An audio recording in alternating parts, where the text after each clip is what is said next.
আসসালামু আলাইকুম। আজ আমার খুব পছন্দের একটা উদাহরণ আলোচনা করব। আপনাদের হাত উঁচু করাটা খুব জরুরি না, তবে আপনারা যদি করেন তাহলে আমার খুব ভালো লাগবে। কে কে আয়াতুল কুরসি জানেন? আয়াতুল কুরসি। গত বিকেলে যে উদাহরণটি আলোচনা করতে চেয়েছিলাম সেটা ছিল আয়াতুল কুরসি। চলুন আমরা একসাথে তেলাওয়াত করি। আউযু বিল্লাহি মিনাশ শাইতানির রাজীম। আল্লাহু লা ইলাহা ইল্লা হুয়াল হাইয়ুল কাইয়্যুম লা তাখুযুহু সিনাতুন ওয়ালা নাওম লাহু মা ফিস সামাওয়াতি ওয়া মা ফিল আরদ মান যাল্লাযী ইয়াশফা'ু 'ইনদাহু ইল্লা বিইযনিহি ইয়া'লামু মা বাইনা আইদিহিম ওয়া মা খালফাহুম ওয়া লা ইউহীতুনা বিশাইইন মিন 'ইলমিহি ইল্লা বিমা শা'a ওয়াসি'a কুরসিয়্যুহুস সামাওয়াতি ওয়াল আরদ ওয়া লা ইয়াউদুহু হিফযুহুমা ওয়া হুয়াল আলিয়্যুল আযীম। আয়াতুল কুরসিতে সর্বমোট 9টি বাক্য। আয়াতুল কুরসিতে 9টি বাক্য। আমরা একটু দেখি। আল্লাহু লা ইলাহা ইল্লা হুয়াল হাইয়ুল কাইয়্যুম 1 নম্বর। লা তাখুযুহু সিনাতুন ওয়ালা নাওম 2 নম্বর। লাহু মা ফিস সামাওয়াতি ওয়া মা ফিল আরদ 3 নম্বর। 4 নম্বর বাক্য। মান যাল্লাযী ইয়াশফা'ু 'ইনদাহু ইল্লা বিইযনিহি 4 নম্বর। ইয়া'লামু মা বাইনা আইদিহিম ওয়া মা খালফাহুম 5 নম্বর। এরপর ওয়ালা ইউহীতুনা বিশাইইন মিন ইলমিহি ইল্লা বিমা শা'a 6 নম্বর। এরপর ওয়াসি'a কুরসিয়্যুহুস সামাওয়াতি ওয়াল আরদ 7 নম্বর। ওয়ালা ইয়াউদুহু হিফযুহুমা 8 নম্বর। ওয়া হুয়াল আলিয়্যুল আযীম 9 নম্বর। 9টি বাক্য। প্রথম বাক্য আল্লাহু লা ইলাহা ইল্লা হুয়াল হাইয়ুল কাইয়্যুম, একটা চমৎকার বাক্য যেটি শেষ হয়েছে আল্লাহর দুটি নাম দিয়ে। কি সে দুটি? আল হাইয়্যু, আল কাইয়্যুম, চিরঞ্জীব এবং সবকিছুর উৎস। পৃথিবীর সবকিছু সৃষ্টি করেছেন এবং নিয়ন্ত্রণ করছেন তিনি। বিস্ময়কর হলো শেষ বাক্য। লক্ষ্য করুন প্রথম বাক্য, এখানে এমন কিছু আছে যা কিনা শেষ বাক্যেও আছে, আর তা হলো ওয়াহুয়াল আলিয়্যুল আযীম। প্রথম বাক্যে আল্লাহর কয়টি নাম রয়েছে? প্রথম বাক্যেও আল্লাহর 2টি নাম রয়েছে এবং শেষ বাক্যেও আল্লাহর 2টি নাম রয়েছে। আচ্ছা, দ্বিতীয় বাক্যটি কি? দ্বিতীয় বাক্যে যাওয়ার আগে সিকিউরিটি গার্ড নিয়ে একটু কথা বলি। সিকিউরিটি গার্ডের চাকরিটা খুব কঠিন। ব্রিটিশ সিকিউরিটি গার্ড দেখেছেন? অদ্ভুত টুপি পরা, মাথায় রসের হাড়ির মতো। খুব কঠিন। এই দায়িত্ব যদি আপনাদেরকে দেওয়া হয়, পেশায় যদি আপনি একজন সিকিউরিটি গার্ড হন, আপনার সামনে একটা সিসিটিভি আছে, তাকিয়ে থাকতে হয় ঘন্টার পর ঘন্টা, একই দৃশ্য, নড়াচড়া নেই, দেখছেন তো দেখছেনই, 12 ঘন্টা 8 ঘন্টা। এটা কি খুব মজার কাজ? আপনি যদি কিছু পাহারা দেন তাহলে কি ঘটবে? আপনি ক্লান্ত হয়ে পড়বেন, আপনার ঘুম আসবে। যেমন সিনেমা হলের গার্ডদের কথা ধরুন। আপনারা তো ধার্মিক, আপনারা অবশ্য সিনেমা দেখেন না, যদি অনেকে দেখে। সিনেমা হলে যখন সিনেমা চলে, ভিতরে হয়তো কোনো মারপিটের দৃশ্য চলছে, বাইরে একজন সিকিউরিটি গার্ড আছেন, ভিতরে লোকেরা উপভোগ করছে, কিন্তু গার্ড ঝিমোচ্ছেন। হঠাৎ করে তিনি লাফ দিয়ে ওঠেন। এটা খুব সাধারণ দৃশ্য। সিনেমা হলের গার্ডরা, তাদের ঝিমুনি আসে। আল্লাহ তাআলা বলছেন তার নিজের সম্পর্কে, লা তাখুযুহু সিনাতুন ওয়ালা নাওম। তন্দ্রা। তন্দ্রা কখন আসে? যখন আপনি ক্লান্ত, আস্তে আস্তে আপনার চোখ বুজে আসে, আপনি ঘুমাচ্ছেন না কিন্তু আপনার ঘুম পাচ্ছে। ওই যে ওনার মতো। আমি মজা করলাম, জাস্ট মজা। এই তন্দ্রা বা ঝিমুনি কি বলে? সিনা। তন্দ্রা বা ঝিমুনির পরে কি আসে? নাওম। প্রথমে আসে সিনা। সিনা হলো, ধরুন জুমার দিন আমরা মসজিদে যাই, খতিব সাহেব শুরু করেন ইন্নাল হামদুলিল্লাহ নাহমাদুহু ওয়া নুসাল্লি। এটা হলো সিনা, ঠিক আছে? এরপর যখন তিনি বলেন আইয়ুহাল ইখওয়াতুল কিরাম, এটাই হলো নাওম। এটাই হলো নাওম। এই হলো মূল পার্থক্য সিনা এবং নাওমের মধ্যে, তন্দ্রা এবং ঘুমের মধ্যে। এই হলো দ্বিতীয় বাক্য, যেখানে বলা হচ্ছে তন্দ্রা আর ঘুম আল্লাহকে স্পর্শ করে না। মানুষ ক্লান্ত হয়, তাই তার তন্দ্রা আসে এবং এক সময় সে ঘুমিয়েও পড়ে।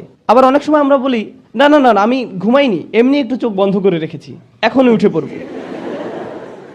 কিন্তু দেখতে দেখতে ঘুম, একদমই খবর নেই।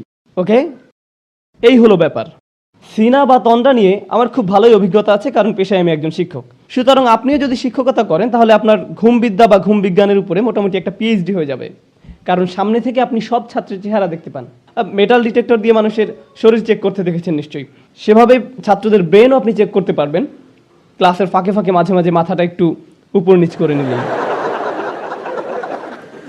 এই হলো দ্বিতীয় বাক্যের আলোচনা, ঘুম না ক্লান্তি ও ঘুম নিয়ে, তন্দ্রা এবং ঘুম সম্পর্কে। শেষ দিক থেকে দ্বিতীয় বাক্য কি? ওয়ালা ইয়াউদুহু হিফযুহুমা, আকাশ এবং জমিন পাহারা দিয়ে আল্লাহ ক্লান্ত হন না। যখন কেউ ক্লান্ত হয়ে যায় তখন তার তন্দ্রা আর ঘুম পায়। দ্বিতীয় বাক্যের সাথে শেষ দ্বিতীয় বাক্যের এই হলো চমৎকার মিল। লা তাখুযুহু সিনাতু ওয়ালা নাওম ওয়ালা ইয়াউদুহু হিফযুহুমা। আল্লাহ বলছেন লাহু মা ফিস সামাওয়াতি ওয়া মা ফিল আরদ, আসমান এবং জমিনে যা কিছু আছে সব তিনি নিয়ন্ত্রণ করেন। এই বিষয়ে কথা বলার আগে দুটি বাক্য, আল্লাহর দুটি নামের মধ্যে পার্থক্য বুঝতে হবে, মালিক এবং মালিক। আল্লাহর দুটি নাম মালিক ও মালিক, দুটি শব্দের মধ্যে পার্থক্য ধরতে পারলে আয়াতটা বুঝতে সহজ হবে, এই জন্যই বলা। মালিক শব্দের অর্থ অধিকারী, মালিক অর্থ অধিকারী, আর মালিক শব্দের অর্থ আগে একবার বলেছিলাম, মালিক অর্থ রাজা। রাজা আর অধিকারীর মধ্যে কোনো পার্থক্য আছে? আছে। আপনি আপনার কলমের মালিক, কিন্তু আপনি বলেন না যে আমি এই কলমের মহান রাজা। আপনি এমনটা করেন না, কারণ আপনি জানেন এটা একটি হাস্যকর কথা। বুঝতে পেরেছেন? মালিক হয় ছোট জিনিসের, আপনি হতে পারেন গাড়ির মালিক, কম্পিউটারের মালিক, মোবাইলের মালিক, কিন্তু আপনি এর রাজা নন। রাজত্ব শব্দ ব্যবহার হয় বড় কিছু বোঝাতে। এখানে আরেকটা সমস্যা, মালিকানা, মালিকানা ব্যবহার হয় সম্পত্তির ক্ষেত্রে, এর ব্যবহার সম্পত্তির ক্ষেত্রে, কিন্তু রাজত্ব এমন নয়। আপনারা জানেন রাজা একখণ্ড জমি বা একটা গাছের উপর রাজা নন, তিনি একটি ভূখণ্ডের বসবাসকারী মানুষের রাজা। রাজত্ব একটা দেশের মানুষকে নিয়ন্ত্রণ করার জন্য, আর মালিকানা ব্যবহৃত হয় সম্পদের জন্য, দুইটা ভিন্ন জিনিস। এখন আল্লাহ বলছেন লাহু মা ফিস সামাওয়াতি ওয়া মা ফিল আরদ, আকাশ জমিনে যা কিছু আছে সবকিছুর মালিক তিনি। এখানে কিসের কথা বলা হয়েছে? মালিকানার কথা। এই বাক্যটা মালিকানা সম্পর্কিত, আর মালিকানা হয় ছোট জিনিসের, তার মানে প্রত্যেকটা ক্ষুদ্র জিনিসের মালিক আল্লাহ। ওকে, শেষ দিকের 3 নম্বর বাক্যটি কি কারো মনে আছে? ওয়াসিআ কুরসিয়ুহুস সামাওয়াতি ওয়াল আরদ, তার রাজত্ব কর্তৃত্ব আসমান জমিনের সব জায়গায়। যেখানে আল্লাহ বলছেন তার রাজত্ব সম্পর্কে, তার কর্তৃত্ব সম্পর্কে, একদিক থেকে আল্লাহ সবকিছুর মালিক, আবার সবকিছুর রাজা, সবকিছুই তার নিয়ন্ত্রণে। মানুষ হয়তো শুধু কিছুর মালিক কিন্তু রাজা নয়, আবার হয়তো রাজা কিন্তু সকল কিছুর মালিক নয়। যেমন এখনো অনেক দেশে রাজতন্ত্র বা রাজা এই ব্যাপারগুলো আছে। ধরুন আপনি একটি দ্বীপের রাজা, তার মানে কি আপনি দ্বীপের সবকিছুর মালিক? না, বরং আল্লাহ সবকিছুর মালিক এবং সবকিছুর রাজা। এটাই হলো বিষয়। কোনো ব্যক্তি যদি কোনোভাবে সব সম্পত্তির মালিক হয়েও যায়, তবে সে কি রাজা? এটা কি সম্ভব? সে হয়তো সম্পত্তির মালিক, কিন্তু রাজা আরেকজন আছেন। আপনি হয়তো সব সম্পত্তির মালিক, কিন্তু আপনার উপর রাজত্ব করছেন আরেকজন। অথবা আপনার রাজত্ব আছে কিন্তু সব সম্পত্তির মালিক আপনি নন। কিন্তু আল্লাহর দুটোই আছে, আল্লাহ একই সাথে মালিক এবং মালিক। আল্লাহ তার মালিকানার কথা বলছেন এভাবে, লাহু মা ফিস সামাওয়াতি ওয়া মা ফিল আরদ, তৃতীয় বাক্য। আর তার রাজত্বের কথা বলছেন ওয়াসিআ কুরসিয়ুহুস সামাওয়াতি ওয়াল আরদ। আচ্ছা, এবার চতুর্থ বাক্য কি? পিছন থেকে পড়ে আসি। আল্লাহু লা ইলাহা ইল্লা হুয়াল হাইয়ুল কাইয়ুম লা তাখুযুহু সিনাতুন ওয়ালা নাওম লাহু মা ফিস সামাওয়াতি ওয়া মা ফিল আরদ। এরপর মান যাল্লাযী ইয়াশফাউ ইনদাহু ইল্লা বিইযনিহি, আল্লাহ বলছেন কে আছে তার কাছে তার অনুমতি ছাড়া শাফায়াত করবে। লক্ষ্য করুন, শাফা কি? শাফা শব্দের সহজ অর্থ হলো মধ্যস্থতা। আরো সহজ করে বললে শাফা মানে কারো মাধ্যমে যোগাযোগ করা। আরো সহজ করে বললে শাফা মানে কারো মাধ্যমে সুপারিশ করা। শাফা মানে আপনি চাকরি হারাতে বসেছেন, কিন্তু আপনার চাচা বা মামা ম্যানেজার, তিনি বললেন না না না না না, সে থাক, সে ভালো, তাকে রাখা যায়, সে ভালো। এটাই হলো শাফা। কিয়ামতের দিন যখন আমরা চরম বিপদগ্রস্ত থাকবো, তখন কেউ একজন এসে বলবে, না না না না, সে থাক, সে আমার সাথে, তার জন্য সহজ করুন। আমরা চাইবো যেন আল্লাহ আমাদের জন্য রাসূল সাল্লাল্লাহু আলাইহি সাল্লামের শাফায়াত কবুল করেন, কিন্তু আল্লাহ বলছেন সেদিন তোমার জন্য সুপারিশ করতে কেউ আসবে না। তোমার চাচা, তোমার ভাই, তোমার বাবা, তোমার মা, অফিসের বস, কেউ না। কেউ বলবে না আল্লাহ সে সে ভালো, সে থাক। কেউ আসবে না, কেউ না। এখন তো এমন করার সুযোগ আছে যে তুমি আমার লোক, এই নাও ভিআইপি পাস, তুমি চলে যাও। না না না না না, সেদিন এই সুযোগ থাকবে না, কোনো ভিআইপি টিকিট থাকবে না। একমাত্র ব্যতিক্রম হলো যদি আল্লাহ কাউকে অনুমতি দেন। সুতরাং এই বাক্যে বলা হচ্ছে কারো কোনো ক্ষমতা নেই সুপারিশ করার যতক্ষণ না আল্লাহ তাকে অনুমতি দেন।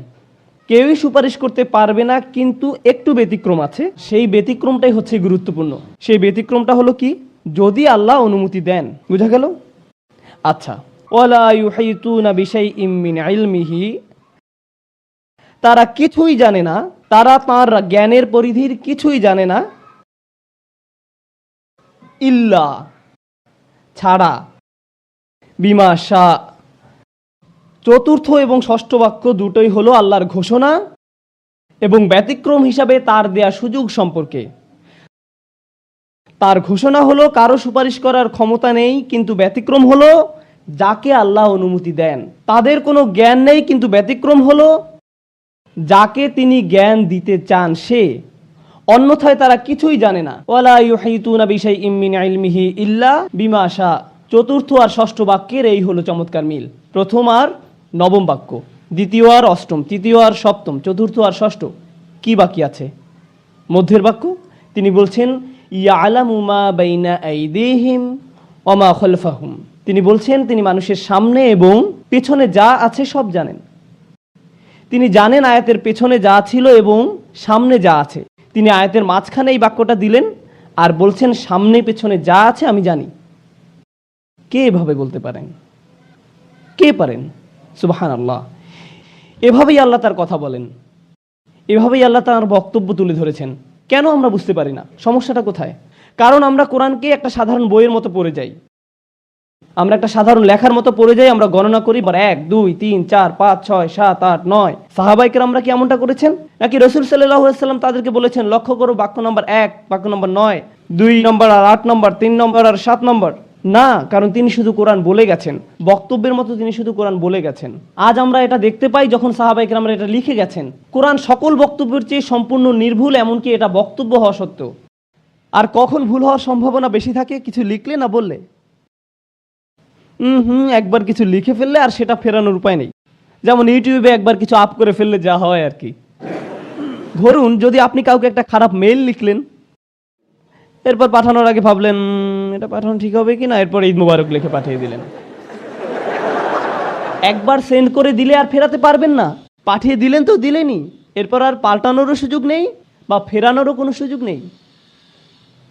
আল্লাহ সুবহানাহু ওয়া তাআলা কোরআনকে লিখিত অবস্থায় নাজিল করেননি, তিনি এটা বক্তব্য আকারে নাজিল করেছেন। এটা বক্তব্য আকারে নাজিল করেছেন। আপনারা জানেন আমি ভাষাবিদদের সাথে কথা বলেছিলাম, অমুসলিম ভাষাবিদ। তারা এটা বিশ্বাস করতে অস্বীকার করেছে যে কোরআন বক্তব্য। তারা অস্বীকার করেছে, বলেছে অবশ্যই এটা লিখিত। আমি বললাম হ্যাঁ এটা লিখিত, তবে পৃথিবীতে না, এটা লাওহে মাহফুজে লিখিত আছে। কিন্তু রাসূলুল্লাহ সাল্লাল্লাহু আলাইহি ওয়াসাল্লামের উপর নাজিল হয়েছে বক্তব্য আকারে। যেটা শুনবে সে বিশ্বাস করতে বাধ্য যে এটা মানুষের বক্তব্য হতে পারে না। বারাকাল্লাহু লি ওয়া লাকুম। আসসালামু আলাইকুম।